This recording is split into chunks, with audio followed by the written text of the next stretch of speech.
IPL season में अब मुकाबला दो ऐसी टीमों के बीच में है जो नंबर 1 के लिए लड़ रही है, यानी कि टॉप 2 टीमों के बीच में अब घमासान होने वाला है और इन दोनों में से जो भी जीतेगा वो नंबर 1 की टीम बन जाएगी। जी हां, यह मुकाबला दो ऐसी टीमों के बीच में है जो इस वक्त आईपीएल में सबसे खतरनाक है और सबसे ज्यादा मुकाबले जीतती आ रही है। ये टीमें हैं राजस्थान रॉयल्स और कोलकाता नाइट राइडर्स। दरअसल राजस्थान और केकेआर के बीच में मुकाबला कोलकाता में ही होने वाला है, यानी कि ईडन गार्डन्स में केकेआर के होम ग्राउंड पर, और यह मैच नंबर 1 के लिहाज से काफी अहम है। राजस्थान रॉयल्स इस वक्त नंबर 1 की टीम बनी हुई है पॉइंट्स टेबल में, तो नंबर 2 पर कोलकाता नाइट राइडर्स है। केकेआर के पास नंबर 1 बनने का मौका है अगर टीम अच्छे रन रेट से जीतती है। केकेआर का ये 6वां मैच है तो राजस्थान रॉयल्स का ये 7वां मैच होगा। केकेआर के 8 अंक हैं तो राजस्थान रॉयल्स के 10 अंक हैं, यानी कि केकेआर जीतती है तो ये 10 अंकों के साथ आगे जा सकती है नंबर 1, और अगर राजस्थान जीतती है तो 12 अंक हो जाएंगे। सोचिए कि अभी सही 12 अंक, अभी तो पहला हाफ भी खत्म नहीं हुआ और राजस्थान रॉयल्स की टीम जो है वो इतनी ऊपर पहुंच जाएगी। तो ये मुकाबला नंबर 1 के लिहाज से बेहद जरूरी है। राजस्थान रॉयल्स की टीम जो है वो घर में जाके हराना जानती है, चाहे वो मुंबई हो चाहे पंजाब हो, और अब केकेआर के घर में टीम जा रही है। इनके पास ऐसे ऐसे बल्लेबाज है जो कभी भी मुकाबले को पलट देते हैं। वहीं केकेआर की टीम अगर देखें तो जब से गौतम गंभीर मेंटोर बने हैं और श्रेयस अय्यर कप्तान है, तब से ये जो कॉम्बिनेशन है ये सुपर हिट साबित हो रहा है, और इस टीम ने भी हारे हुए मुकाबले जीते हैं, हारे हुए मुकाबलों को जीत में तब्दील किया है। ऐसे मुकाबले इन्होंने बनाए हैं जो शायद किसी ने सोचे नहीं हो। की बात करते हैं, दोनों ही टीमें काफी मजबूत है, लेकिन अगर हेड टू हेड देखें तो कांटे का मुकाबला हमेशा देखने को मिला है। दोनों टीमों के बीच में 28 मुकाबले खेले गए हैं, केकेआर ने 14 तो राजस्थान रॉयल्स ने 13 मुकाबले जीते हैं। एक मुकाबले का नतीजा नहीं निकला।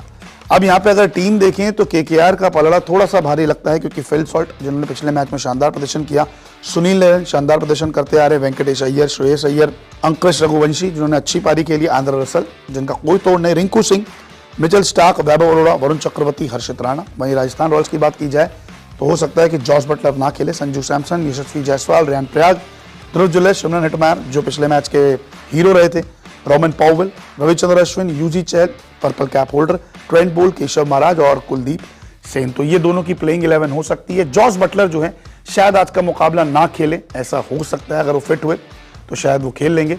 और केकेआर की टीम की अगर बात की जाए तो इनके पास एक से बढ़कर एक महारथी शामिल है जो कभी भी मैच को पलट सकते हैं। अगर अभी से इन दोनों टीमों का आकलन किया जाए तो ये मुकाबला जो है 50-50 रहेगा।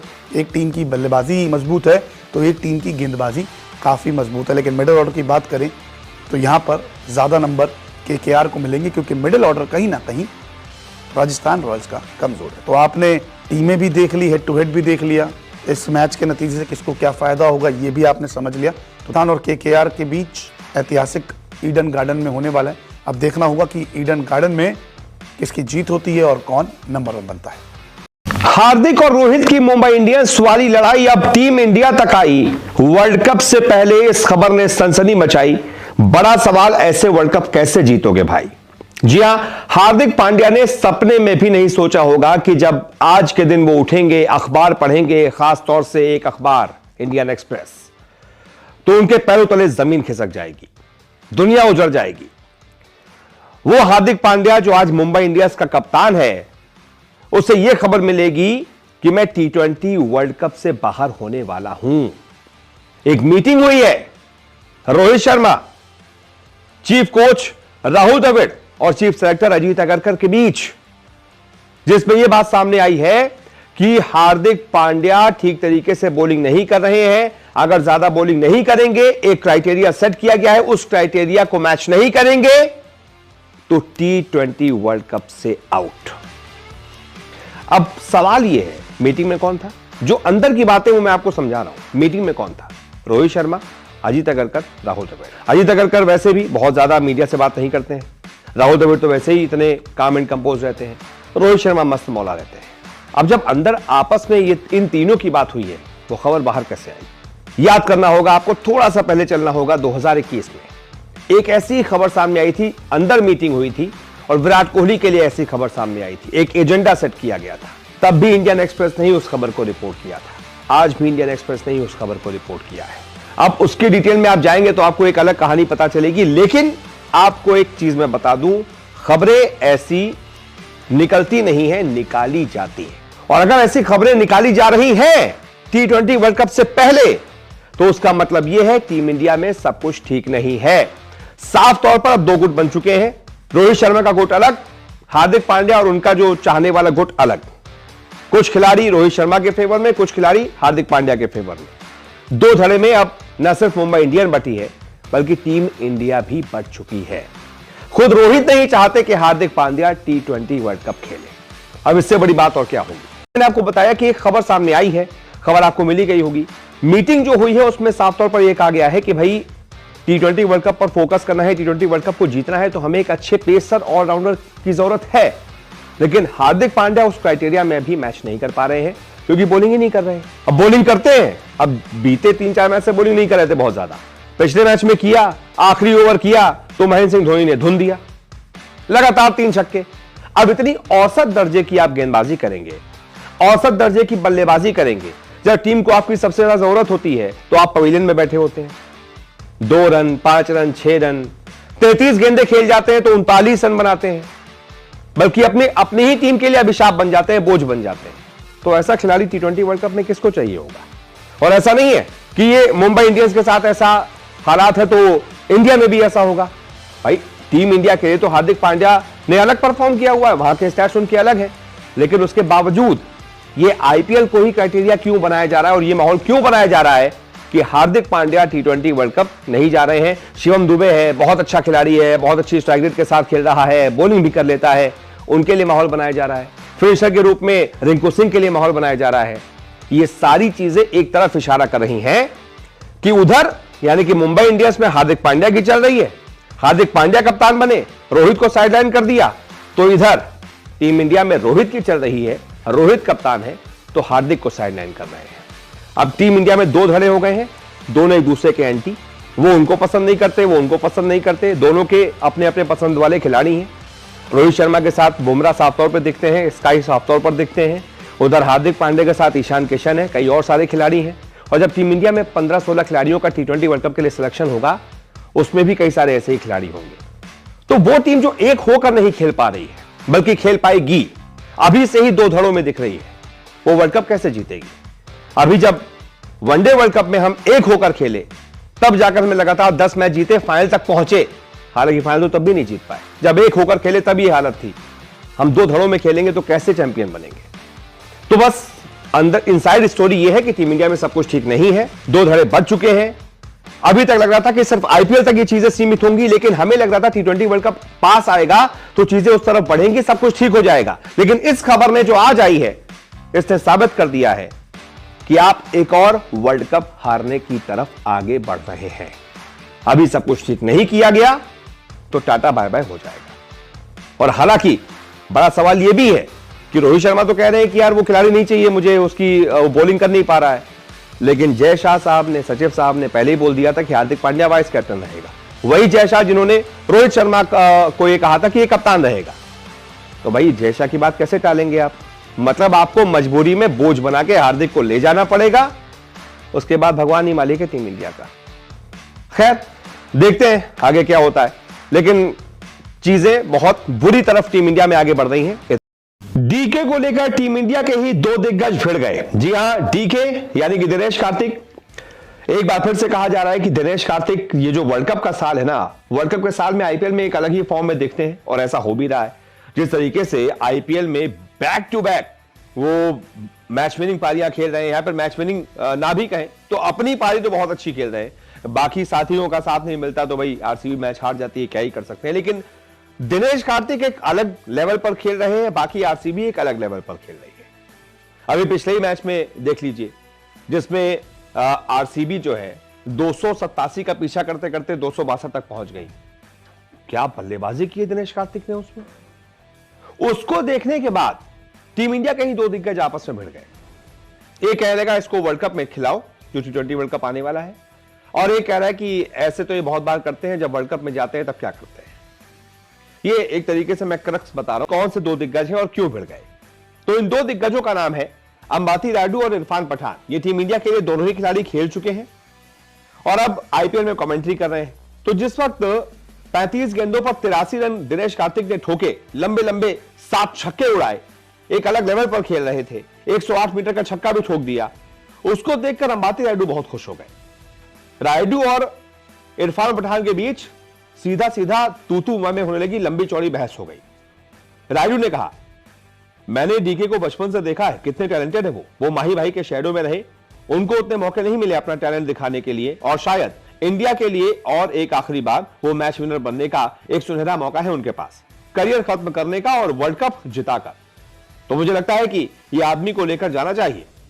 अब इसके जवाब में इरफान पठान कहते हैं, यहां पर तो देखिए दिनेश कार्तिक की तारीफ करनी होगी, जो बैटिंग कर रहे हैं कमाल की बैटिंग कर रहे हैं, अपनी पूरी लय में दिख रहे हैं, लेकिन इंडियन क्रिकेट वर्ल्ड कप अलग लेवल पर होता है।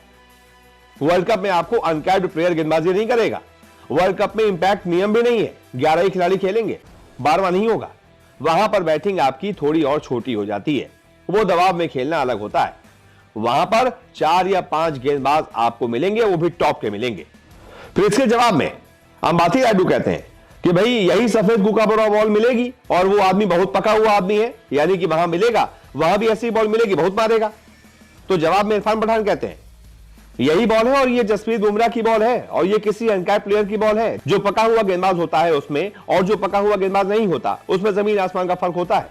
आपने कहा कि दिनेश कार्तिक महेंद्र सिंह धोनी के शैडो में रहे, और अब जब धोनी नहीं है तो दिनेश कार्तिक खेले, लेकिन अगर धोनी नहीं है तो हम ऋषभ पंत को, संजू सैमसन को क्यों नहीं देखेंगे? पंत अगर फॉर्म में नहीं होते तो सोचा जा सकता था। मुझे लगता है कि यहां दिनेश कार्तिक के आगे संजू सैमसन है, जितेश शर्मा है।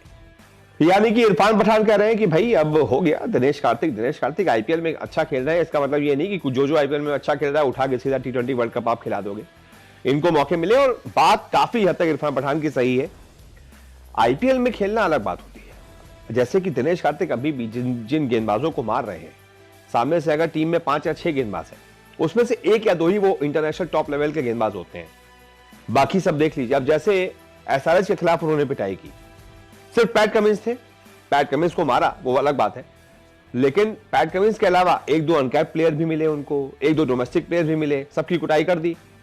लेकिन यही दिनेश कार्तिक जब इंटरनेशनल क्रिकेट खेलेंगे, T20 वर्ल्ड कप खेलेंगे, तो 1 ओवर कर रहा है पैट कमिंस, 1 ओवर कर रहा है मिचेल स्टार्क, 1 ओवर कर रहा है जॉश हेजलवुड, किसको मारोगे भाई? एक अलग लेवल पे होता है वो। और दिनेश कार्तिक को मौके मिले ऐसा नहीं है, ये इरफान पठान ने कहा है। अब देखते हैं सेलेक्टर्स इन बातों पर कितना ध्यान देते हैं और क्या दिनेश कार्तिक को मौका देते हैं या फिर नहीं। वैसे आपको क्या लगता है, उनको मौका मिलना चाहिए, नहीं मिलना चाहिए? कमेंट करके बताइए।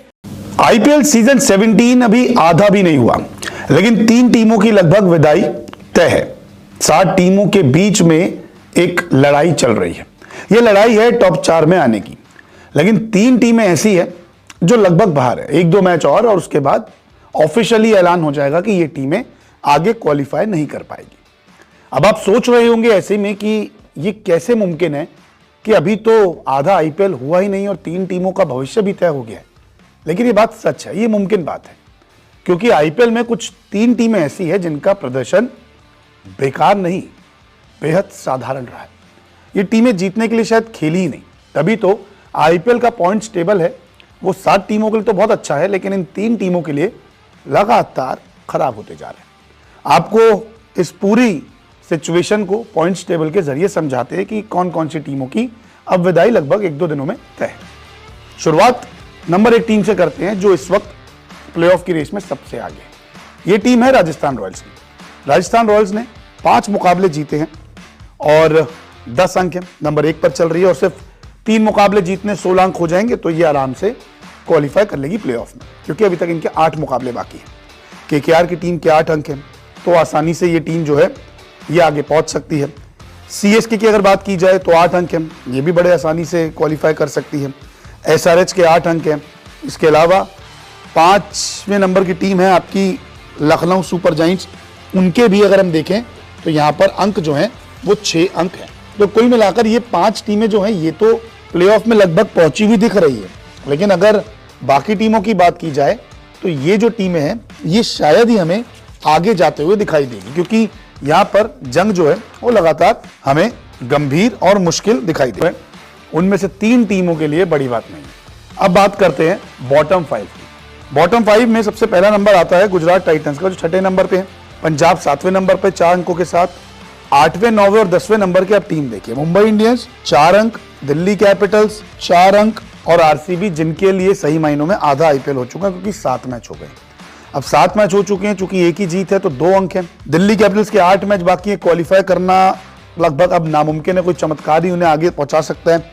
उनके तो मिचेल मार्श भी बाहर हो चुके हैं, आरसीबी के ग्लेन मैक्सवेल बाहर हो चुके हैं। एमआई की बात की जाए तो 8 मैच बाकी हैं, 8 के 8 जीतेंगे तो एक बड़ा अच्छा पॉइंट्स उनका बनेगा, क्योंकि 8 जीतते ही 16 और 4 20 अंक हो जाएंगे, लेकिन ये मुमकिन नहीं है। अगर आप 8 में से 5 मुकाबले भी जीतते हैं तो 14 पॉइंट्स, तो कम से कम आपको 6 मुकाबले जीतने होंगे, तब जाके मुंबई इंडियंस क्वालिफाई कर पाएगी। तमाम बातें होती है कि मुंबई इंडियंस की टीम ने पहले भी ऐसा किया है, जब 3 मैच आ रही थी क्वालिफाई किया था, 4 मैच आ रही थी चैंपियन बने थे। लेकिन हर चीज अलग होती है, मुकाबले अलग होते हैं, टीमें अलग होती है, उस वक्त का दौर अलग था, अब का दौर अलग है। तो अगर कुल मिलाकर पॉइंट टेबल का गणित समझे तो मुंबई इंडियंस, दिल्ली कैपिटल्स और आरसीबी के लिए क्वालिफाई करना थोड़ा सा मुश्किल लग रहा है।